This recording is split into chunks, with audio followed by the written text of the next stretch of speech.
নীর marine দেশে ফিরল। সবার জন্য মেরিন এত এত গিফট এনেছে। দিন কাটতে লাগলো। মেরিনের পাগলামো ভালোবাসায় নীর অভ্যস্ত হয়ে গেছে। একদিন নীর জানতে পারলো যে নীরার বিয়ে ঠিক হয়ে গেছে, যেটা শুনে নীরের রাগ উঠল। নীর মেরিনকে নিয়ে বাসায় ফিরছে। নীর চুপচাপ ড্রাইভ করছে এবং ভীষণ রেগে আছে। মেরিন তাকে দুবার ডাকলেও নীর সাড়া দিল না। তখন মেরিন বলল, এই যে শুনছেন, আমি আপনার বাচ্চার মা হতে চলেছি। কথাটা শুনে নীর এতটাই অবাক হলো যে অবাকের চোটে গাড়ি বেসামাল হয়ে গেল। কোনো রকমে গাড়ি সামলালো। নীর বলল, হোয়াট? মেরিন বলল, হুম। নীর বলল, চুপ করে আর রইল। মেরিন বলল, মনটা খুব খারাপ তাই না? নীর বলল, জানি না। মেরিন বলল, নীরার বিয়ে তাই না? নীর বলল, জানি না। মেরিন বলল, এই কারণেই তো মন খারাপ আপনার। নীর বলল, তুমি কি অন্তর্যামী? সব কিভাবে জানো? মেরিন বলল, ইটস ম্যাজিক। মেরিন মনে মনে ভাবলেও, আমি জানবো না? আমিই তো নাটের গুরু। আমিই তো নীরার বিয়ে ঠিক করাচ্ছি লোভ দেখিয়ে। বলেছি যে ছেলেরা অসম্ভব ধনী, আমেরিকায় থাকে, ওখানেই সেটেল, আর তাই লোভী নীরা ড্যাং ড্যাং করে বিয়েতে রাজি হয়ে গেল। Such a greedy lady. মেরিন নীরকে জিজ্ঞাসা করলো, আচ্ছা আপনি এত আপসেট কেন? নীর বলল, আমার ভালোবাসার বিয়ে আর আমি আপসেট হব না তো কি ড্যাং ড্যাং করে নাচবো?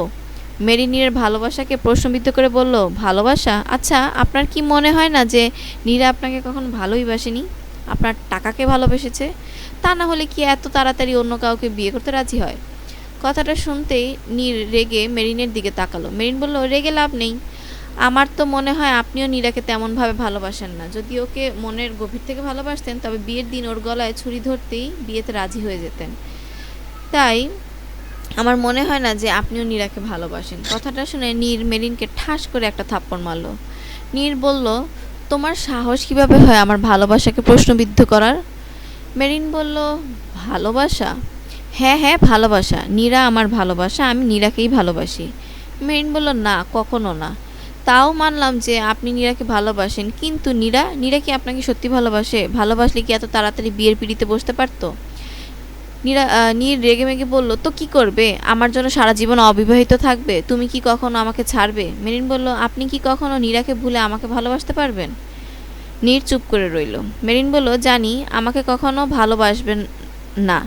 যদি আপনি নীরার জন্য আমাকে মেনে না নিতে পারেন তবে নীরা কিভাবে অন্য কাউকে মনে জায়গা দিচ্ছে?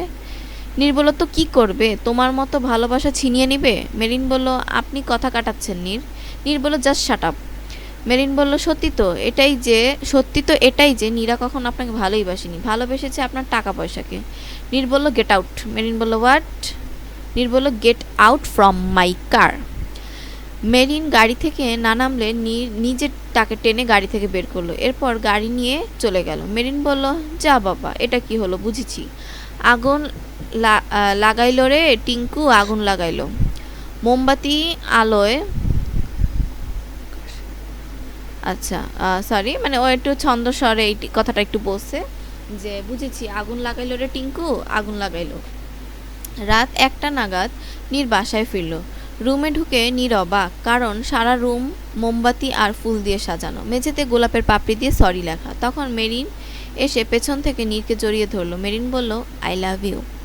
নীর তাকে সরতে বললে, দেখি ছাড়ো, সরতে বলছি না, সবসময় ভালো লাগে না। মেরিন বলল, তাতে কি, সরি বললাম তো। নীর বলল, হ্যাঁ সরি, আমার জীবনটা শেষ করে দিয়ে সরি বলতে আসছো?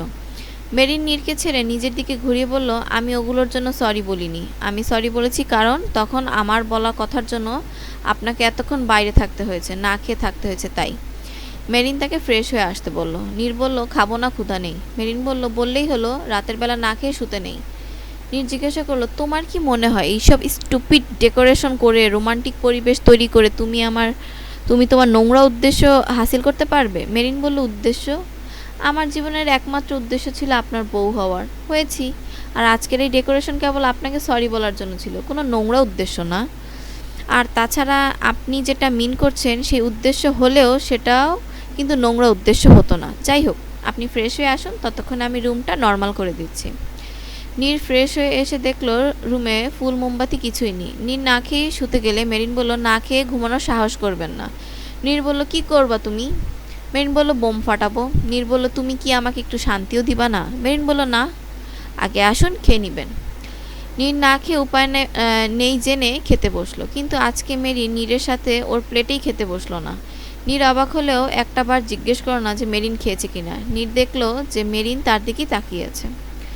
নীর বলতে লাগলো, ওই তোমার খেয়ে দিয়ে কোনো কাজ নেই, যখন দেখি তখনই আমার চেহারার দিকে পড়ে থাকো, তাকিয়ে থাকো। কি লাভ পাও আমার চেহারা দেখে? ভালো তো আর তুমি একা বাসো না, আমিও তো বেসেছি। কই, আমি তো জন্মে কোনো দিন এমন করে পড়ে ধরে নীরার চেহারার দিকে তাকায় থাকি নেই। কি দেখো আমার ক্ষমাতে? মেরিন বলল, আমার স্বর্গ। বলেই মেরিন একগাল হাসি দিয়ে নীরের কোলে গিয়ে ধপাস করে বসে পড়ল। নিন, আমাকে খাইয়ে দিন। নীর অবাক হয়ে জানতে চাইল, হোয়াট? মেরিন বলল, এটাই আপনার শাস্তি, কারণ একটা বারও আমাকে খেতে বলেননি। নিন, খাইয়ে দিন।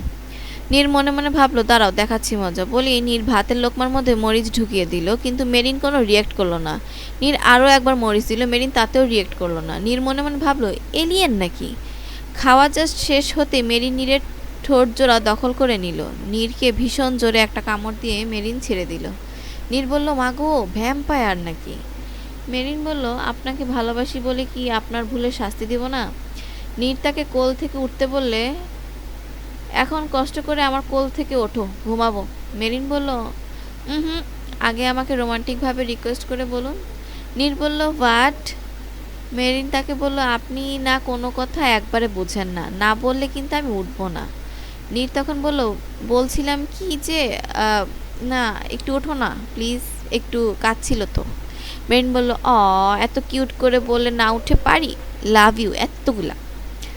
2 ঘন্টা পর নীর আরামে ঘুমাচ্ছে। মেরিন ঘুমন্ত নীরকে দেখতে দেখতে বলল, ভালোবাসার বিরহ কখনো আমাদের শান্তিতে ঘুমাতে দেয় না। আর আজকে আপনি নীরার বিয়ের কথা শুনেও পরম নিশ্চিন্তে ঘুমাচ্ছেন, কারণ আপনি নীরাকে ভালোবাসেন না। এটা আপনার ভুল ধারণা মাত্র। ভালো লাগাকে ভালোবাসা মনে করেছেন আপনি, তাছাড়া কিছুই না। তবে আপনার এই ভুল ধারণা আমি ভাঙবই। মেরিন নীরের গিটার নিয়ে ছাদে গিয়ে গান গাইতে লাগলো।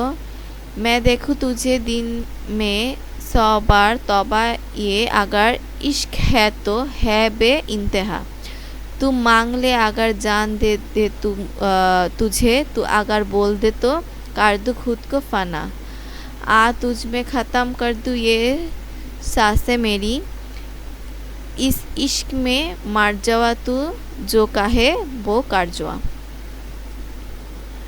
ये राज है दिल का मेरे करूँ क्या बाया महफूज है अब ये मुझ में सुन ले जरा बेख्वा सा अब तू रहना यहाँ बन के रहूँ साया तेरा इस इश्क में मर जावा तू जो कहे वो कर जावा।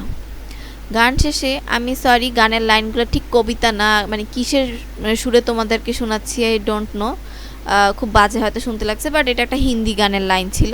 হ্যাঁ, ওইটা গিটারে বাজাচ্ছিল। আচ্ছা, গল্পে ফিরে আসি। গান শেষে মেরিন পিছে ঘুরে দেখে নীর দাঁড়িয়ে আছে। মেরিন বলল, হোয়াট? নীর বলল, এত রাতে গান গাওয়ার কারণ কি? মেরিন বলল, কিছু না। নীর বলল, তুমি গানও গাইতে পারো? মেরিন বলল, এনি ডাউট? নীর বলল, কোন জিনিসটা পারো না বলো তো? মেরিন বলল, কি মনে হয়? নীর বলল, ভালো মানুষ হতে গিয়েও, মানে থেমে গেছে, কথাটা কি শেষ করে না।